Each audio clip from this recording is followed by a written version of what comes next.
Hi hello வணக்கம்.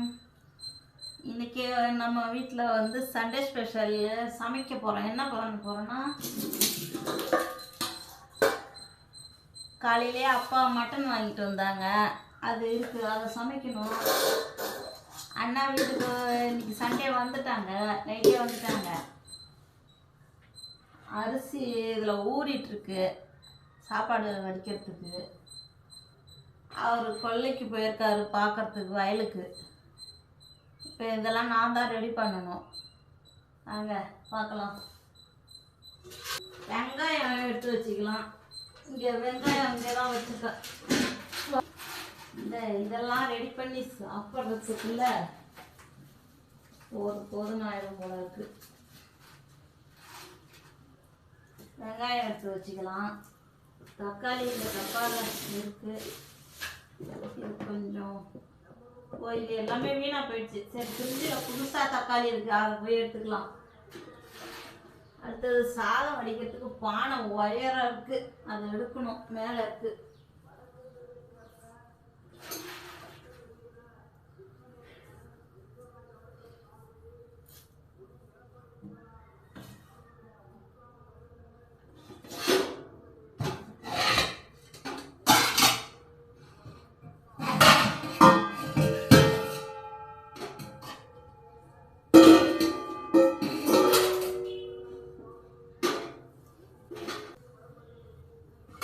பானை இப்போ இதில் உழ வைக்கலாம் சோறை வடிக்கிறதுக்கு.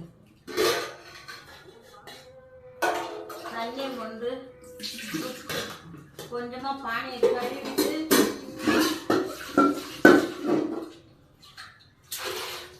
அதுக்கப்புறம் தண்ணியை ஊற்றி வைக்கலாம். அடுப்பில் வைக்கணும்.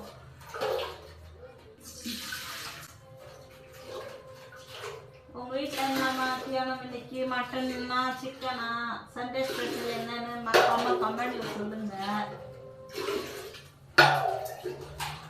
அப்படியே இங்கே இருக்கட்டும். இந்த டப்பாவில் அந்த தக்காளி வந்து கெட்டு போயிடுச்சு, அதனால் தக்காளி எடுத்துப்போம். சரியா?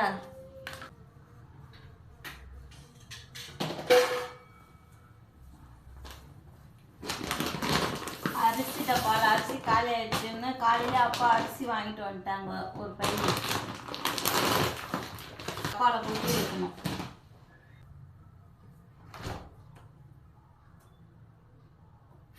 யார் இப்படி ஏற்றி வச்சாங்க தெரியல, அதனால தான் தக்காளி கெட்டு போயிடுச்சு போல இருக்கு. இருங்க, ஃப்ரிட்ஜில் வந்து அந்த கூலிங்கை வந்து நார்மலாக வச்சுட்டு வரேன்.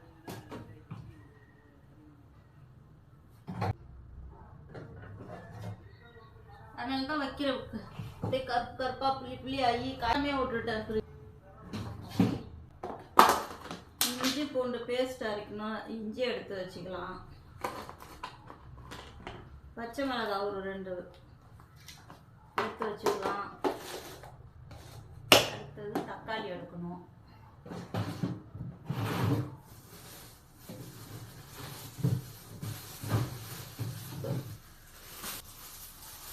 கருவேப்பிலை காஞ்சிடுச்சு, நல்லா இருக்கு. இதையே எடுத்துப்போம். நல்லா பழுத்து தக்காளியாக பார்த்து எடுத்துட்டு இதில் மல்லி இப்போ வேணா கொத்தமல்லிலாம் இருக்குது, இதையும் யூஸ் பண்ணிக்கணும். குழம்பு வேணும்.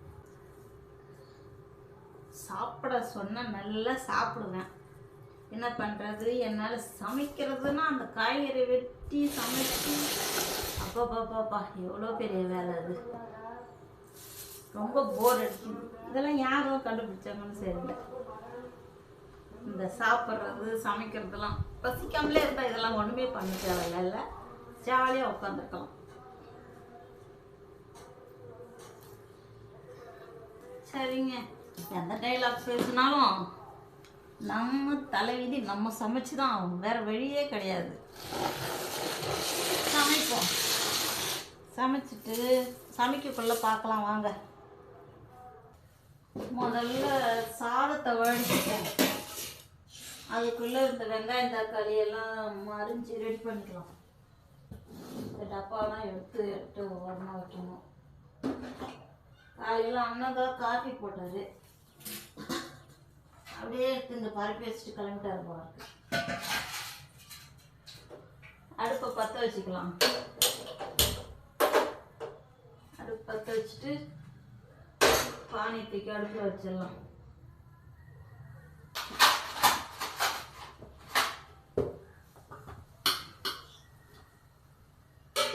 தட்டு போட்டு மூடிக்கலாம். வாங்க, அடுத்தது இந்த வெங்காயம் தக்காளிலாம் கட் பண்ணிவிட்டு அதுக்கப்புறம் ரெடி பண்ணலாம்.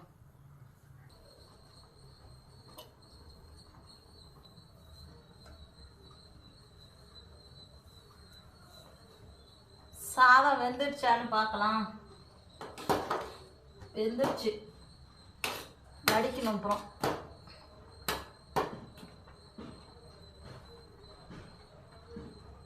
சாதம் வெந்துடுச்சு, வச்சிடலாம்.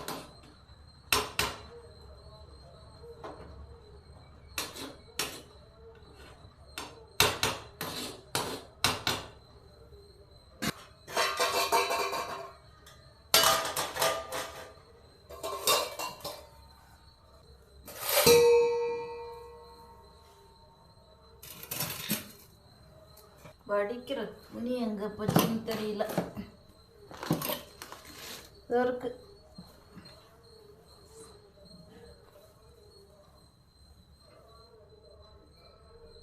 சாதத்தை வடிச்சிட்டு அப்புறம் தான் மட்டன் ரெடி பண்ணணும்.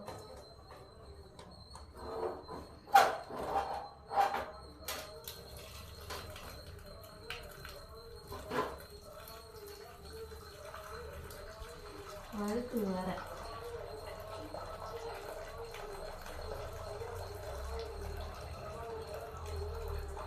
சாதம் அடிச்சாச்சு. கை சுட்டுச்சு லைட்டா. ஆவி, தண்ணி இல்லை, ஆவி. அப்புறம் வெங்காயம் தக்காளி எல்லாம் ரெடி பண்ணுவோம்.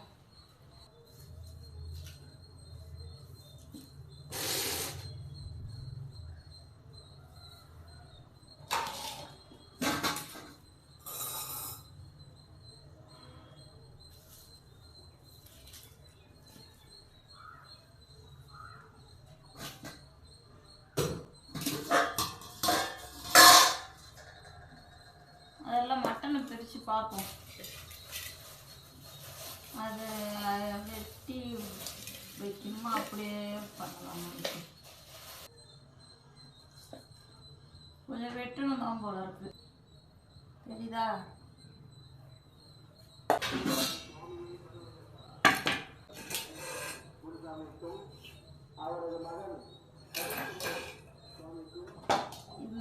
மட்டன் அரிஞ்சிக்கலாம். மட்டன் அரிஞ்சு மட்டன் இன்னைக்கு ஒரு புடி.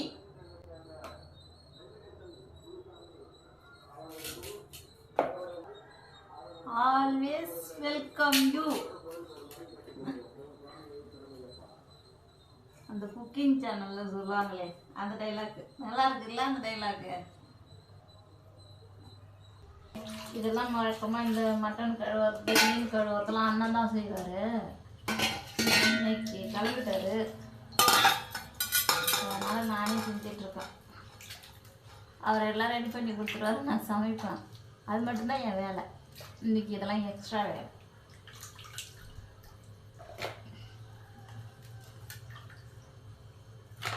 அவர் நேரம் மத்தியானமே வேலைக்கு கிளம்பணும் வர சொல்லிட்டாங்க. அப்புறம் அதனால் சரி ஒரு வாரத்துக்குள்ளே நம்ம சமைச்சிடுவோம்.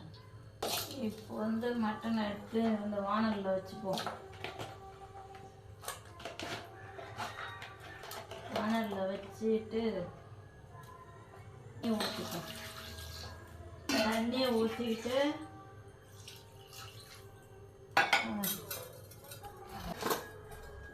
சாதம் வடிச்சிருக்கோம், அதை நிமித்தி எட்ட வச்சுருவோம். வடிஞ்சிட்டு சாதம் வடிச்சாச்சு. அடுத்தது ஸ்டவ் பற்ற வச்சுக்கலாம். வச்சுட்டு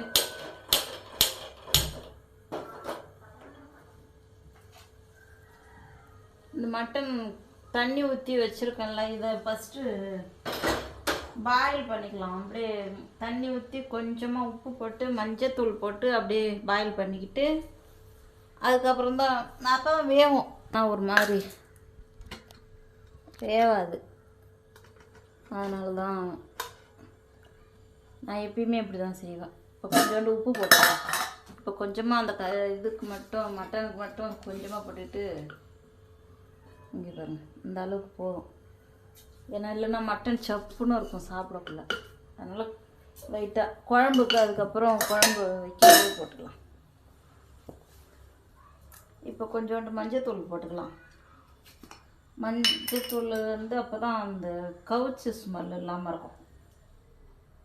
அதனால தான் மஞ்சத்தூள் இப்பயே போட்டு வேக வச்சுக்கிறது. போதும், அது நமக்கு தேவையான அளவு போட்டுக்க வேண்டியதான். இது இப்படியே இப்போ வெந்துட்டுருக்கட்டும். இப்போ அதை வானலை மூடி வச்சுட்டு அப்புறம் இஞ்சி பூண்டு பேஸ்ட்டு வெங்காயம் தக்காளி எல்லாம் ரெடி பண்ணிவிட்டு சமைக்க விடலாம். இப்போ வந்து வெங்காயம் தக்காளி எல்லாம் ரெடி பண்ணியாச்சு. வானலில் எண்ணெய் ஊற்றிக்கலாம்.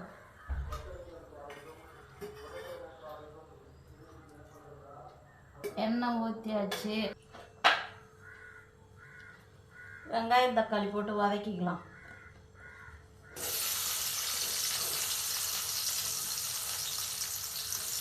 வெங்காயத்தை போட்டாச்சு.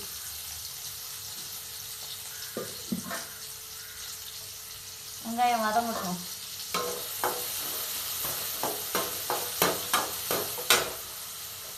வெங்காயம் நல்லா வதங்கிடுச்சு. இங்கே பாருங்கள், வெங்காயம் நல்லா வதங்கிடுச்சு.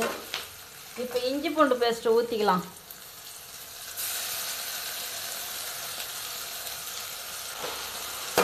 இஞ்சி பூண்டு நல்லா வதங்கட்டும். இந்த பச்சை வாசனை போகிற அளவுக்கு நல்லா வதக்கிங்க.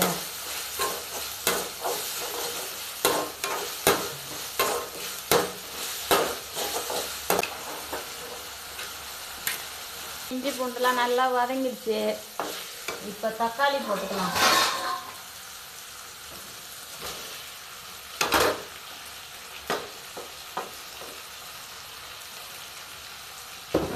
தக்காளி போட்டு நல்லா வதக்கிக்கும். தக்காளி நல்லா கரைஞ்சி வரட்டும். பேஸ்ட் மாதிரி வதங்கணும்.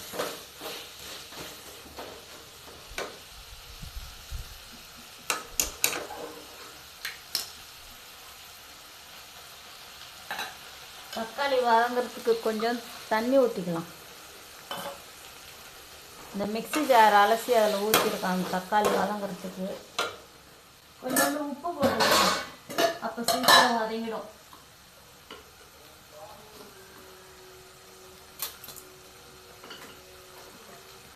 வெங்காயம் தக்காளி இஞ்சி பூண்டு பேஸ்ட்டுலாம் நல்லா வதங்கிடுச்சு. இங்கே பாருங்கள், நல்லா வதங்கிடுச்சு. நல்லா வதக்கியாச்சு. இப்போ நம்ம ஏற்கனவே உப்பு போட்டு பாயில் பண்ண வச்ச மட்டன் எடுத்து அதில் ஊற்றிக்கலாம். ஊற்றிட்டு அது கூட கொஞ்சம் நேரம் கொதிக்க விடலாம். இது உங்களுக்கு தண்ணி எப்படி தேவையோ, அதிகமாக வேணும்னா கொஞ்சம் தண்ணியாக வச்சுக்கோங்க. இல்லை கொஞ்சம் பேர் தானே அப்படியே திட்டமாகவே வச்சுக்கலாம்.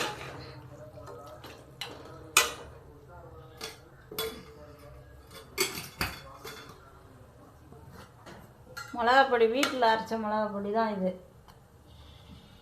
நாங்கள் எல்லாத்துக்கும் இதை தான் யூஸ் பண்ணோம். மசாலா மட்டும்தான் மாற்றி மாற்றி போதும். கொஞ்சமாக உப்பு போட்டுக்கலாம். ஏற்கனவே கொஞ்சம் உப்பு போட்டிருக்கோம், இன்னும் கொஞ்சம் உப்பு போட்டுக்கலாம். அதிகமாக போட்டுறாதீங்க, ஏன்னா ஏற்கனவே உப்பு போட்டாச்சு. எனக்கு தெரிஞ்ச ஸ்டைலில் நான் மட்டன் குழம்பு வச்சுருக்கேன். இப்படி தான் நான் வைப்பேன். சமையல் வீடியோ தனியாக வேணும்னா சொல்லுங்கள், நான் ரெசிபிஸ் தனியாக போடுறேன். இப்போ எல்லாம் என்னோடய வீடியோவில் சேர்த்து சொல்லிகிட்ருக்கேன். இன்னும் வேறு மாதிரி ஸ்டைலில் மட்டன் கிரேவிலாம் வேணும்னா கமெண்டில் சொல்லுங்கள், நான் தனியாக ரெசிபி போடுறேன் வீடியோவா. இது வந்து வீட்டில் நானே அரைச்ச மசாலா, அதையும் போட்டுக்கலாம்.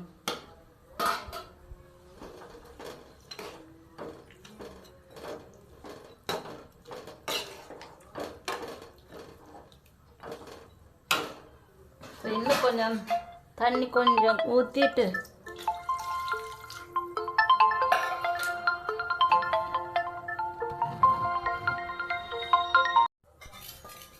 இப்போ இந்த அளவுக்கு வச்சுருக்குவேன். இந்த அளவுக்கு போதும். நாங்கள் 3 பேர் தான், அதனால் போதும். இதோட இந்த அளவுக்கு போதும்னு சொல்லிட்டு வச்சுப்பேன். இன்னும் வேணும்னா கொஞ்சம் தண்ணியை ஊற்றிக்கலாம்.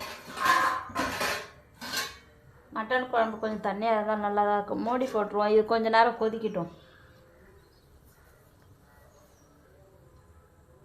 கிரேவி கொதிச்சிடுச்சு. மட்டன் கிரேவி ரெடி ஆயிடுச்சு.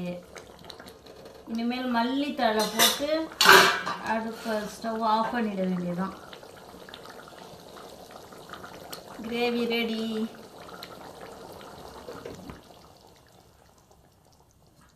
Mutton gravy ready.